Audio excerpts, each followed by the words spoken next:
আসসালামু আলাইকুম।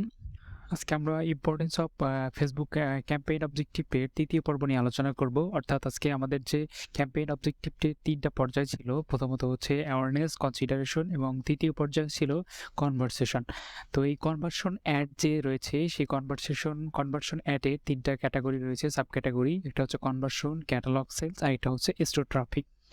তো কনভার্সন অ্যাডটা ফেসবুকের যে ৩ টা মেইন ক্যাটেগরি রয়েছে অ্যাওয়ারনেস, কনসিডারেশন এবং কনভার্সন।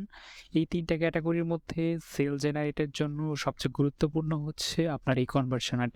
কনভার্সন অ্যাডটা আপনার ওয়েবসাইট থেকে অর্থাৎ ই-কমার্স যে ওয়েবসাইটগুলো রয়েছে সেই ওয়েবসাইট থেকে সেল বাড়ানো থেকে শুরু করে আপনার হচ্ছে যে ফেসবুকের যে শপ থাকে সেই শপ থেকে সেল করা, তো ইত্যাদির জন্য অনেক বেশি ইম্পর্টেন্ট এবং অনেক বেশি গুরুত্বপূর্ণ ভূমিকা পালন করে।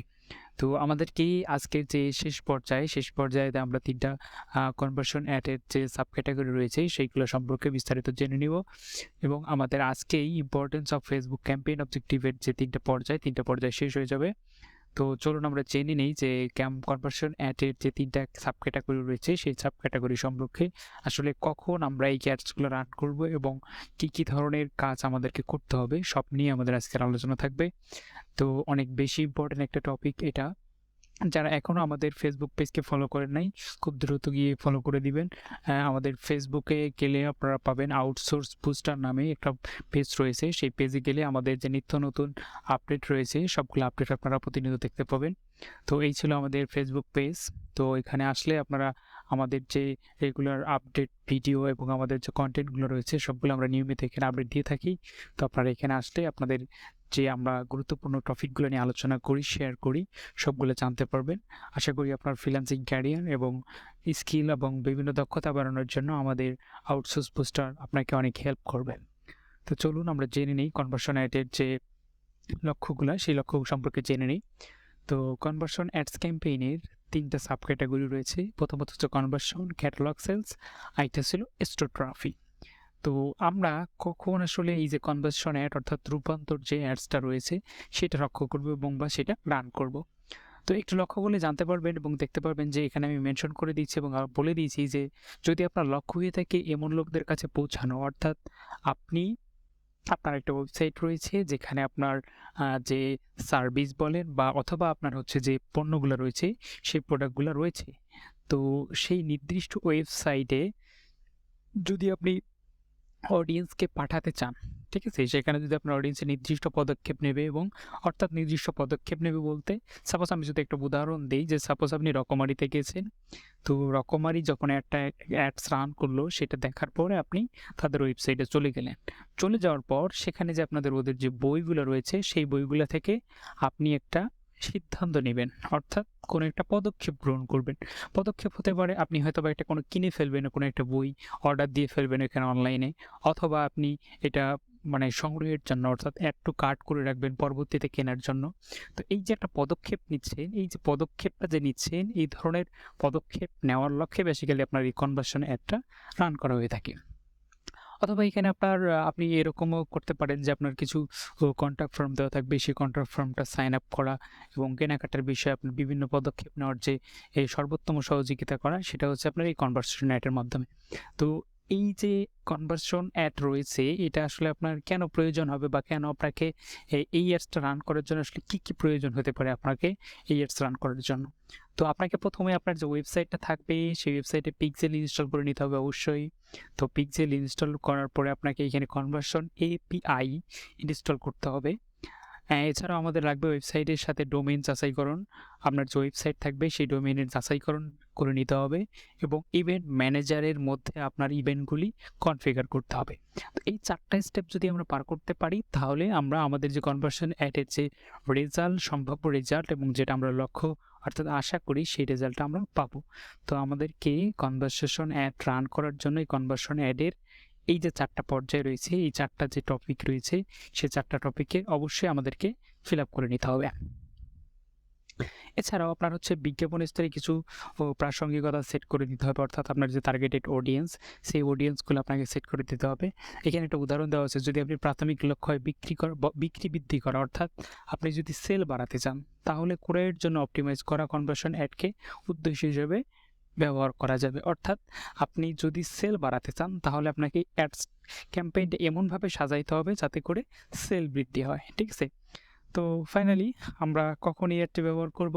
আপনি যদি একটি ক্রয়ের উদ্দেশ্য লোকদেরকে আপনার ওয়েবসাইটে পাঠাতে চান, অর্থাৎ ফেসবুকে যে আপনার অডিয়েন্সগুলো রয়েছে সেই অডিয়েন্স অর্থাৎ আপনি আপনার নিশ অনুসারে অর্থাৎ আপনার সার্ভিস প্রোডাক্ট অনুসারে আপনার যে কাস্টমারগুলো প্রয়োজন সেই কাস্টমারগুলোকে যদি আপনি আপনার ওয়েবসাইটে পাঠাতে চান তা আপনাদের যে সার্ভিস পণ্য কেনার জন্য, তাহলে আপনি আপনার যে কনভার্সন অ্যাড রয়েছে সে অ্যাডটা রান করবেন। তো এই ছিল আপনার হচ্ছে কনভার্সন অ্যাডের যে আমাদের মূল আলোচনা সেটা এখান থেকে আপনি এইভাবে আপনার কনভার্সন অ্যাডটা যেটা সেইভাবে সিলেক্ট করে নিয়ে তারপরে আপনি এটা রূপান্তর করতে পারবেন। তো সেকেন্ড আমরা যে টপিকটা জানবো সেটা হচ্ছে ক্যাটালগ সেল বা ক্যাটালগ বিক্রয়। ক্যাটালগ বেসিক্যালি আমরা অনেক সময় ফেসবুকে স্ক্রল করার সময় দেখতে পাই যে কিছু প্রোডাক্ট দেওয়া আছে, আমি স্ক্রল করে অর্থাৎ ক্যাটালগ আকারে দেওয়া আছে, আমি স্টেপ বাই স্টেপ তাদের অনেকগুলো প্রোডাক্ট দেখতে পারি। তো এই যে প্রোডাক্টগুলো দেখতে পারি সেখানে আলাদা আলাদা প্রাইস, তাদের আলাদা আলাদা পণ্য এবং তাদের আলাদা আলাদা ডেসক্রিপশন একটা ক্যাটালগে সাজানো আছে। তো আপনি যদি এই ধরনের ক্যাটালগে অ্যাডস রান করতে চান তাহলে অবশ্যই আপনাকে এই যে ক্যাটালগ সেলস বা ক্যাটালগ যে অ্যাডস ক্যাম্পেইন রয়েছে এটা আপনাকে সিলেক্ট করতে হবে। অর্থাৎ আপনার যদি একটি পণ্য বিক্রয় মানে পণ্যভিত্তিক ব্যবসা, যে কোনো পণ্য হতে পারে, সেই পণ্যভিত্তিক ব্যবসা হয়ে থেকে আপনি তাহলে এই ফেসবুকের যে ক্যাটালগ অ্যাডস ক্যাম্পেইন রয়েছে এটা রান করতে পারেন। ঠিক আছে? এটা বিক্রয় বৃদ্ধির জন্য অনেক বেশি ভূমিকা পালন করে। তো এটা আপনি কখন ব্যবহার করবেন? এ ধরনের বিজ্ঞাপন ব্যবহার করার জন্য আপনাকে ফেসবুকে একটি ক্যাটালগ তৈরি করতে হবে। অর্থাৎ আমাদেরকে প্রথমে একটি কী করতে হবে? ফেসবুকে ক্যাটালগ তৈরি করতে হবে। আসলে কীভাবে ক্যাটালগ তৈরি করতে হয় এবং উপরে যা আমরা কনভার্সন অ্যাটে আমরা জানতে পারলাম যে Facebook pixel setup, Facebook API install ইত্যাদি সকল বিষয়ে আমরা আমাদের পরবর্তী যে ক্লাসগুলো রয়েছে সেই ক্লাসগুলোতে আমরা জেনে নিব। তো বিজ্ঞাপন ব্যবহার করে আমরা এটা কি করতে পারবো? ক্যাটালগ তৈরি করে নেব। ক্যাটালগ তৈরি করার এমনভাবে আসলে তৈরি করতে হবে ক্যাটালগটা, অর্থাৎ আপনার যে টার্গেটেড কাস্টমার থাকবে তারা যেন স্ক্রল করার সময় আপনার ক্যাটালগটা দেখে কি হয়ে যায়, স্ক্রলিংটা বন্ধ করে দেয়। বন্ধ করে দেওয়ার পরে আপনার যে লিঙ্ক দেওয়া থাকবে সেই লিঙ্কে যাতে ক্লিক করে আপনার অর্থাৎ ক্যাটালগের যে লিঙ্ক দেওয়া থাকবে সেখানে ক্লিক করে আপনার যে পণ্য রয়েছে সেই পণ্য সম্পর্কে জানতে পারে এবং সেই পণ্যটাকে এমনভাবে সাজাইতে হবে যাতে করে সে কী করে এখান থেকে পারচেস করে, অর্থাৎ বিক্রয় আপনার যাতে হয়। তো এই ধরনের অ্যাড ব্যবহার আপনি তখন করবেন আপনি যদি প্রচুর সংখ্যক পণ্য থাকে, অর্থাৎ আপনার একটা ই-কমার্স শপ রয়েছে, অনেক বড় একটি শপ রয়েছে, অনেক পণ্য রয়েছে। তো অনেক পণ্যকে আপনি দেখানোর জন্য আপনি এই যে ক্যাটালগ ধরনের অ্যাড রয়েছে সেটা, এখন সাপোজ ধরেন আপনার ২টা একটা পণ্য রয়েছে, তাহলে তো আপনি এই ধরনের অ্যাডস অবশ্যই রান করবেন না। আপনি সিঙ্গেল কনভার্সন অ্যাড বা স্টোর ট্রাফিক বিভিন্ন ধরনের অন্যান্য যে অ্যাডস ক্যাম্পেইনগুলো রয়েছে সেগুলো রান করবেন, এটা ভালো হবে। আর যদি আপনার অধিক পণ্য হয়ে থাকে তাহলে অবশ্যই আপনি ক্যাটালগ স্টোর বা ক্যাটালগ সেলসের যে অ্যাডস ক্যাম্পেইন রয়েছে এইটাকে রান করবেন। ঠিক আছে? এছাড়াও এখানে আরেকটা বিষয় থাকে যে আপনার প্রিভিয়াস যে অডিয়েন্স রয়েছে, অর্থাৎ আপনি একবার অ্যাডস রান করছিলেন, যারা আপনাদের এই অ্যাডসটা দেখছিল এবং আগ্রহ প্রকাশ করছিল বা তাদের কাছে যে রিচ হয়েছিল তাদেরকে রিটার্গেটিং করা যাবে।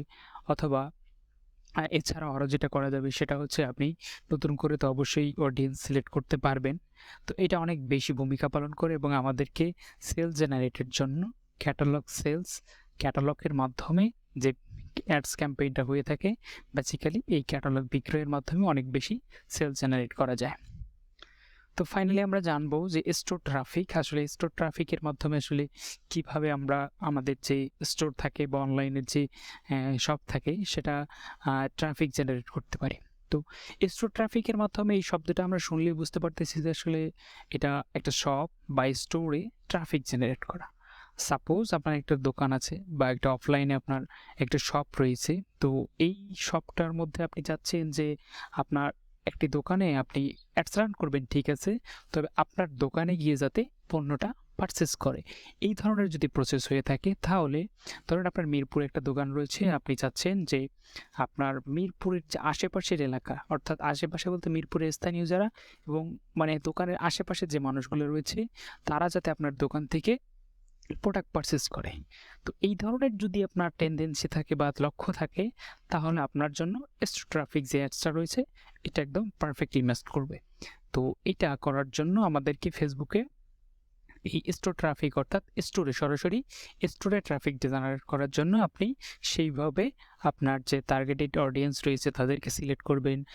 তারপরে হচ্ছে আপনার পণ্য অনুসারে বয়স থেকে শুরু করে অন্যান্য বিষয়গুলো আপনি সেট করে দিবেন। ঠিক আছে? তো এছাড়াও আরও বিষয় থাকে যেখানে বলছে যে এই স্টোর ট্রাফিকের একাধিক অবস্থানের ব্যবসার জন্য আপনি যদি শুধুমাত্র একটি দোকান থাকে তাহলে আপনার স্থানীয় লক্ষ্য দর্শনের কাছে লক্ষ্য পৌঁছানোর জন্য আপনার যে উদ্দেশ্য থাকবে সেই উদ্দেশ্যটাকে বিবেচনা করতে পারবেন। তো এটা আপনি স্টোর ট্রাফিক ট্যাব ব্যবহার করবেন যদি আপনার একাধিক স্টোর থাকে, লোকেরা তাদের নিকটতম অবস্থানে যেতে চান তাহলে স্টোর ট্রাফিক উদ্দেশ্য নিখুঁত।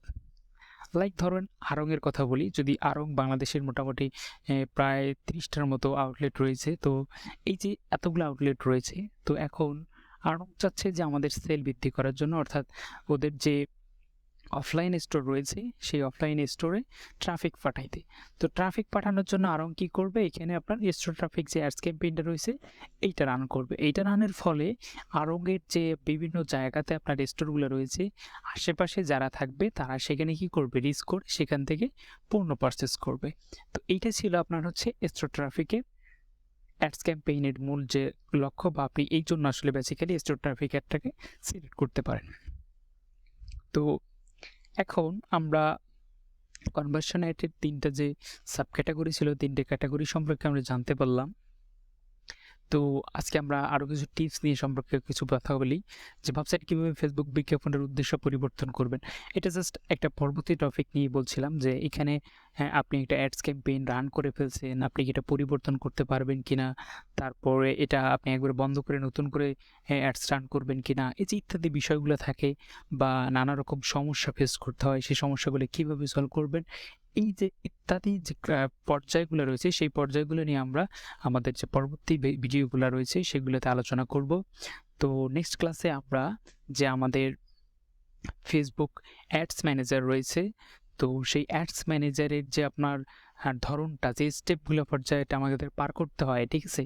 তো সেই স্টেপগুলো আমরা পার করব, যেভাবে আসলে একটা অ্যাডস রান করতে গেলে আমাদেরকে কোথায় গিয়ে কী কী করতে হবে ইত্যাদি ধরনগুলো আমরা জানবো। এছাড়াও ইতিমধ্যে আমরা অলরেডি জেনে গেছি যে আমাদের পেমেন্ট মেথড কীভাবে অ্যাড করতে হয়। তো পরবর্তী ক্লাস অনেক স্পেশাল হতে যাচ্ছে, আশা করি আপনাদের অনেক ভালো লাগবে, অনেক গুরুত্বপূর্ণ টপিক নিয়ে আলোচনা হবে। তো আজকে আমাদের আলোচনা ছিল এতটুকুই। তো আশা করি আপনাদের ক্লাসটা অনেক ভালো লাগবে। ধন্যবাদ সকলকে, ভালো থাকবেন, সুস্থ থাকবেন, আল্লাহ হাফেজ।